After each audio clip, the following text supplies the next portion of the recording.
You know someone like this, they're on social media. They comment, they like posts, they share memes, but their profile picture is a landscape or a pet or some abstract image. And when you scroll through their feed, there's not a single photo of their face. Maybe that person is you. And if it is, people have probably asked why. They've probably said you're too private or you're hiding something. But here's the truth.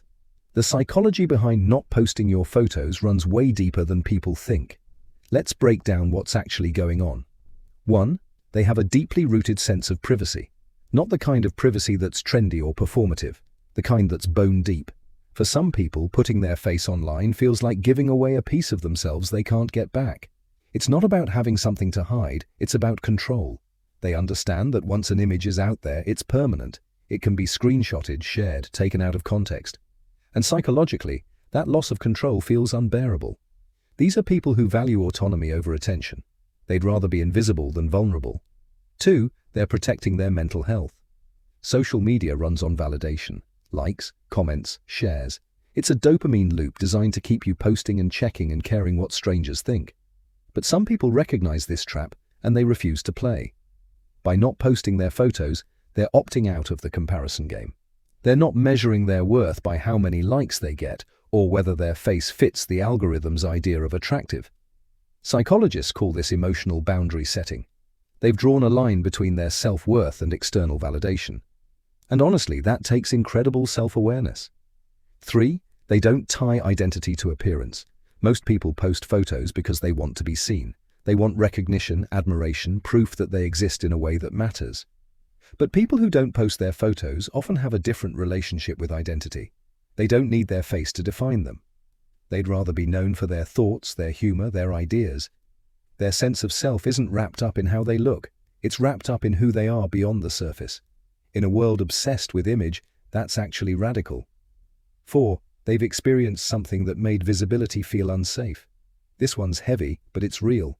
Some people don't post their photos because at some point being seen became dangerous.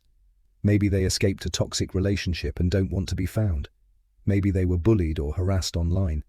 Maybe they grew up in an environment where attention meant trouble.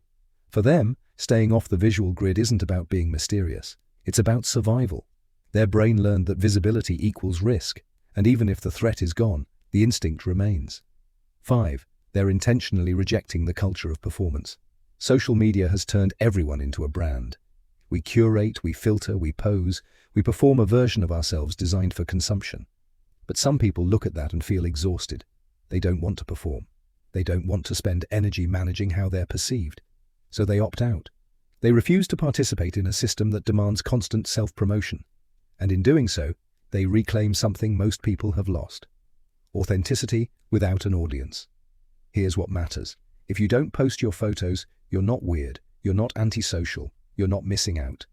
You're making a choice about how much of yourself you want to give to a world that often takes more than it gives. You're protecting something precious, your peace, your privacy, your sense of self. And in a culture that demands visibility at all costs, that quiet refusal is one of the most powerful statements you can make. So the next time someone questions why you don't post your face, you don't owe them an explanation. But if you want one for yourself, maybe it's this. You understand that your value doesn't depend on being seen. It depends on being real. And that's something no algorithm can measure. If this resonated, subscribe. We explore the psychology behind the choices that make you, you.